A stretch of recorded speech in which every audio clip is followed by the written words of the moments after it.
வாரத்துல ஒரு நாள் கண்டிப்பா மீன் வாங்குறது உண்டு. அப்படிதான் மீன் மார்க்கெட் போயிருந்தோம். அங்க பாத்தீங்கன்னா கல்யாண ஃபங்க்ஷன் நடந்துட்டு இருந்தது.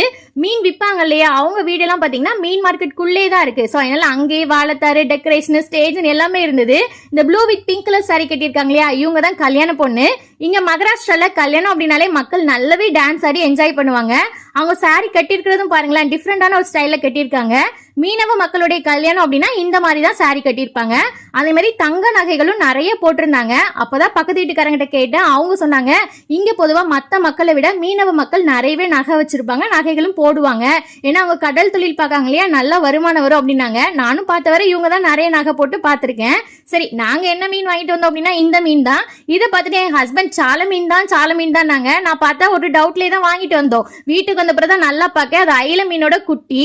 அப்புறம் மீன் ஃப்ரைக்கு என்ன மசாலா சேர்ப்பீங்க அப்படின்னு ஒரு சிஸ்டர் கேட்டிருந்தாங்க. நான் பார்த்தீங்கன்னா சிக்கன் 65 மசாலா, பெப்பர் பவுடர், ஜீரக பொடி, சிக்கன் 65 மசாலா, கார்ன்ஃபிளவர், இஞ்சி பூண்டு பேஸ்ட், உப்பு, அப்புறம் லெமன் சாறு, இவ்வளவுதான். நிறைய பேர் எண்ணெய் ஊற்றி மிக்ஸ் பண்ணுவாங்க. நான் தண்ணி ஊற்றி தான் மிக்ஸ் பண்ணுவேன். ஏன்னா பொரிக்கிறதே எண்ணெயில தான் பொரிக்கும். அதனால இதுல தண்ணி தான் ஊற்றி மிக்ஸ் பண்ணுவேன்.